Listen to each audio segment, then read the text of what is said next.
സംഘികളുടെയും കൊങ്ങികളുടെയും കുരു പൊട്ടുന്ന ഒരു ദൃശ്യം ദേ കണ്ടേ.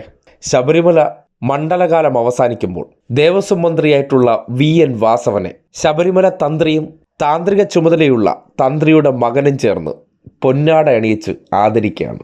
എന്തുകൊണ്ട്? ഏറ്റെടുത്ത ഉത്തരവാദിത്വം വളരെ ഭംഗിയായി നിർവഹിച്ചതിൻ്റെ അടിസ്ഥാനത്തിൽ സന്നിധാനത്തെത്തിയ വാസവനെ കണ്ഠരർ രാജീവരുടെയും മകൻ കണ്ഠരർ ബ്രഹ്മദത്തിൻ്റെയും നേതൃത്വത്തിലാണ് സ്നേഹാദരവ് നൽകിയത്. ഒരു തീർത്ഥാടന കാലം തീർത്ഥാടകർക്ക് സുരക്ഷിതമായും സുഗമമായും ദർശനം നടത്തി മടങ്ങിപ്പോകാൻ അവസരമുണ്ടാക്കിയതിനും നമ്മുടെ നാട്ടിൽ പറഞ്ഞു കേട്ടിട്ടില്ലേ, അംഗീകാരങ്ങൾ തേടി പോകേണ്ടതില്ല. ഏറ്റെടുക്കുന്ന ഉത്തരവാദിത്തങ്ങൾ വളരെ ഭംഗിയായി നിർവഹിച്ചാൽ അംഗീകാരങ്ങൾ തേടി വന്നോളും. ഇതേ കണ്ഠരർ രാജീവർ ഓർമ്മയില്ലേ? ശബരിമല വിധിയുടെ പശ്ചാത്തലത്തിൽ കാട്ടിക്കൂട്ടിയ കോപ്രായങ്ങൾ, നട അടച്ചിടുമെന്നൊക്കെ പ്രഖ്യാപനങ്ങളൊക്കെ നടത്തിയത് ആരും മറന്നിട്ടില്ലല്ലോ അല്ലേ?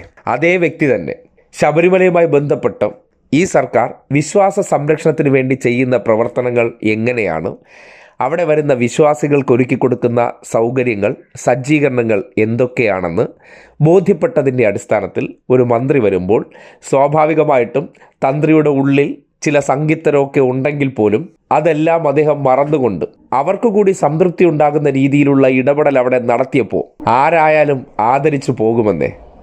അതുകൊണ്ടാണല്ലോ VN വാസവൻ അവിടെ എത്തിയപ്പോൾ ഇങ്ങനെ ഒരു സ്നേഹാദരവ് നൽകിയത്. നേരത്തെ UDF കാലഘട്ടത്തിലുള്ള ഏതെങ്കിലും ഒരു ദേവസ്വം മന്ത്രിക്ക് അങ്ങോട്ട് ആവശ്യപ്പെട്ട് ഫോട്ടോഷൂട്ടിന് വേണ്ടി ചെയ്ത പ്രവൃത്തിയിലല്ലാതെ ഇതുപോലുള്ളൊരു സ്നേഹാദരം കണ്ടിട്ടുണ്ടോ? അപ്പോൾ ഡയലോഗ് അടിയല്ല, പ്രവൃത്തിയാണ്. വാചക കസരത്തുകൾക്കല്ല മുൻഗണന. ഏതെങ്കിലും ഉത്തരവാദിത്വം ഏറ്റെടുത്ത് അതിനെ ഗംഭീരമായി നടപ്പാക്കി കാട്ടിക്കൊടുത്താണ് ആദരങ്ങൾ നേടിയെടുക്കുന്നത്. ശബരിമലയുമായി ബന്ധപ്പെട്ട് ഈ മണ്ഡലകാലം ആരംഭിച്ചപ്പോൾ പലതരത്തിലുള്ള വിവാദ കൃഷിക്ക് പ്ലാൻ ചെയ്തതാണ്. പക്ഷേ വേണ്ടത്ര ഒത്തില്ല.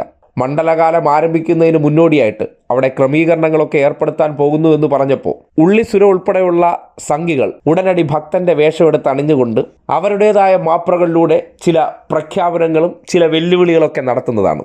ചെവി കൊടുത്തില്ല, മറുപടി പറഞ്ഞില്ല. ചെയ്യേണ്ട കാര്യങ്ങൾ നല്ല വെടുപ്പിന് ചെയ്തു.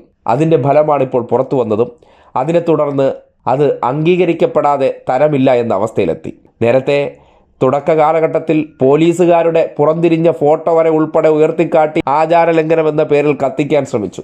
ഒന്നും വേണ്ടത്ര ഒത്തില്ല. എല്ലാ കാര്യങ്ങളും ശുഭമായിരുന്നു, എല്ലാ കാര്യങ്ങളും മംഗളമായിരുന്നു.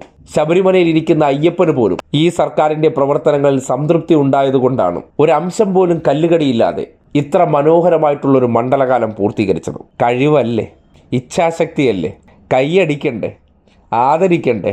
അതേ ഇവിടെ നടന്നുള്ളൂ. ചെയ്യുന്ന പ്രവർത്തികളിലാണ് പ്രാധാന്യം, അല്ലാതെ വാക്കുകളിലല്ല എന്ന് വീണ്ടും തെളിയിച്ചിരിക്കുകയാണ്.